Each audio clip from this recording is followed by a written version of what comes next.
A temática da violência exigiria bem mais do que um comentário de 10 minutos, mas conforme eu disse no vídeo anterior, eu estou fazendo aqui algumas citações, a página 178 dos Cahiers. Sartre diz, primeiro, de uma distinção que é importante ser feita entre violência e força, porque o ato violento ele precisa ser primeiro compreendido como ato violento, e Sartre usa a seguinte comparação para a gente ter uma primeira noção do que seria então a violência.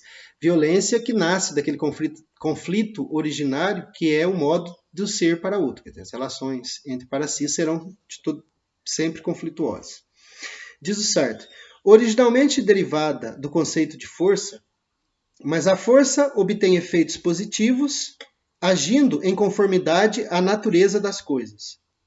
Aí pula uma frase, a violência é caracterizada por um aspecto negativo. E aí ele vai usar um exemplo que se eu pego uma garrafa de vinho e uso força para retirar a rolha, isso não pode ser considerado um ato violento. Violência seria se eu quebrasse a garrafa. E se eu quebro a garrafa, claro, eu perco o vinho, né? E isso é um ato de violência. Primeira coisa, em sociedade, uma vez que os papéis sociais foram estruturados, eles foram estruturados usando a liberdade e a gente pode identificar a violência de algumas liberdades contra outras. Eu acho que não precisa nem recorrer ao exemplo clássico do senhor e do escravo, porque se a gente olhar para a história, e fenomenologicamente isso é absolutamente justificável, a gente tem grupos mais poderosos, mais violentos, mais agressivos, que dominaram outros grupos, né, outros povos, e os fizeram como escravos. A gente tem a escravidão na América, né, essa migração forçada de milhares, milhões de africanos que foram trazidos pela força da corrente da violência para o trabalho. Então a gente tem aí exemplos muito claros desse conflito, e isso a gente pode caracterizar como violência. Não se trata de força. Força é basicamente abrir a garrafa. A violência é quando essa força é usada de tal modo que a liberdade seja tornada objeto. A liberdade que era o homem e a mulher negros na África é tornada objeto em função de trabalho no Brasil, como bestas de carga, como, enfim, toda a violência contra essas pessoas que foram trazidas para serem escravizadas. Claro que em alguns momentos, Sartre até admite que é necessário o uso da força, mas essa força ela não pode ser violenta. Como é que isso é possível? Bom, a primeira coisa a ser considerada é o caráter da violência instituída. A violência ela se torna uma amálgama social, porque efetivamente quando se estabelece patamares para ser no mundo, é contra a liberdade que esses patamares atentam. Vejamos o seguinte exemplo. Quando se estabelece que seres humanos são Dalits, no caso da Índia, ou são Brahmanes, se está determinando de antemão que aquelas existências têm uma função que a alguns deles cabe servir, cuidar dos animais domésticos, etc., e ao outro grupo tomar decisões, sobretudo decisões ligadas à religião, mas também à política. Isso se torna cada vez mais flagrante quando a gente pensa a estrutura social nos países do terceiro mundo, como o Brasil, e a diferença de renda, esse pouco apoio, né, social para as demandas dos mais pobres, a gente tem de novo uma violência. É uma violência alguém ser submetido a horas numa fila para ser atendido por um médico. É uma violência a criança não ter uma escola com alimento, ou uma escola, por exemplo, segura, né, que não tem uma bala perdida. Então, isso é uma violência. Só que a gente não percebe isso como violência porque isso foi estabelecido pelo direito. Esse é o segundo aspecto. Então, primeiro, violência é diferente de força.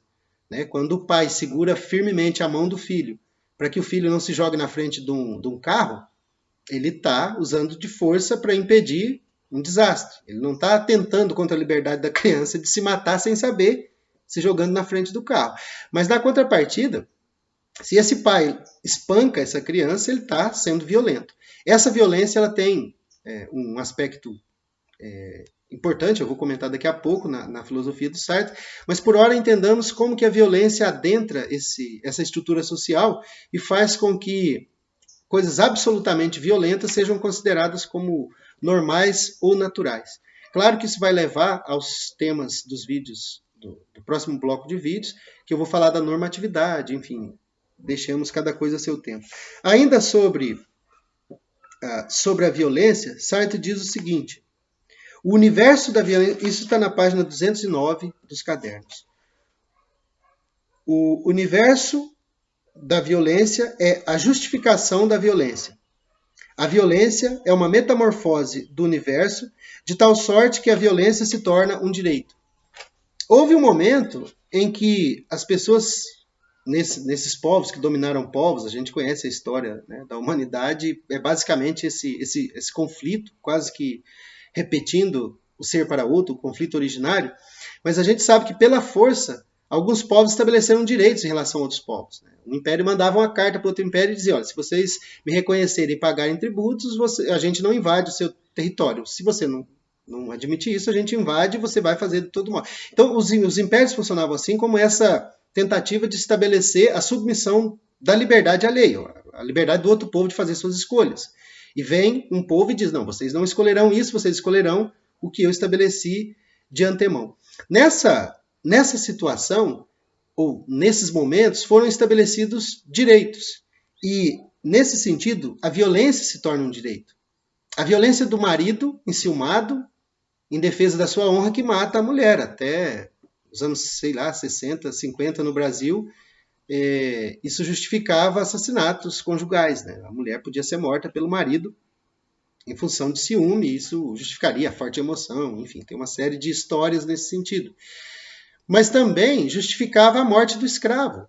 Né? A violência contra o escravo era um direito do seu senhor. Se a senhora via uma menina negra bonita e o interesse evidente, né, do senhorzinho ou do senhor por essa mulher negra, ela podia agir, era um direito dela quebrar os dentes dessa mulher para que essa mulher não tivesse, enfim, ficasse feia. Né, porque era uma besta de carga, ela não podia ocupar esse espaço. E a gente tem uma série de violências. Você no Brasil tem um salário de 30, 50 mil reais e outras pessoas terem que viver com R$1.000, é uma violência que a gente lida com a maior naturalidade. É violento quando as pessoas mais pobres têm que se manter com tão pouco. É violento quando você tem pessoas que são excluídas por N razões e precisam estar à beira do asfalto procurando uma terra para ocupar, uma terra, enfim. É violento quando os indígenas têm que quase que lutar ou dar a própria vida para ter um espaço, né? Nesse caso um espaço vital, porque o indígena não... Enfim, ele precisa da floresta, ele precisa do espaço para ele existir como indígena. Então, é uma violência. E todas as demais violências. É uma violência a criança ficar tanto tempo sentada numa escola aprendendo. É uma violência separar a mãe e a criança que fica na creche o dia inteiro para a mãe trabalhar numa fábrica. É uma violência, enfim, por aí seguem as demais violências. Só que elas se tornam um direito. Nós temos como um direito paterno, ou pelo menos tínhamos, né, até o Estatuto da Criança, até criar mecanismos para que isso fosse... E mesmo com esses mecanismos, isso permanece, continua acontecendo, o pai ou a mãe acredita ter direito de violência contra os seus filhos, porque os alimenta e etc. Enquanto que foi uma escolha deles ter filhos. Então, eles não poderiam ter essa postura violenta. Esse, eu já disse, entra num caso que eu vou explorar daqui a pouco, mas a violência pensada como direito. E como o direito é violento. Como o direito à propriedade é violento num país tão desigual. Como o direito a manter quase que a sua fortuna sempre com o seu nome. Vejam, até o projeto bíblico, né, altera isso. Né, a proposta lá inicial da Bíblia era que a cada 7 anos todas as dívidas fossem perdoadas, exatamente para que as pessoas retomassem, as famílias retomassem o seu mínimo de propriedade. Mas, efetivamente, a gente tem... uma violência que se torna um direito, e esse direito independe dos demais. Então, nós temos violências que são instituídas como direito. Bom, o vídeo já precisa encerrar, eu vou fazer um terceiro vídeo falando, então, das modalidades da violência. Eu já antecipo, trata-se de falar da violência como, de fato, a violência, ela mesma, essa violência que toma, independente dos meios, um fim. Então, a pessoa passa a ser fim. Só um exemplo, então, dessa violência é a tortura. O fim é a informação. a violência da tortura acaba constituindo, né, o que Sartre vai chamar de inumano, que apenas o homem pode produzir tanta dor, apenas a liberdade pode produzir tanta dor e tanto sofrimento numa outra liberdade, ou seja, apenas o ser humano pode constituir aquilo que a gente pensa como um inferno, né? Um lugar onde as pessoas sofrem muito, etc. E elas estão sendo usadas, a violência está sendo usada, aquele corpo, aquela existência está sendo usada dessa maneira, como um meio, né, em vista de um fim. Então, eu vou voltar a esses assuntos,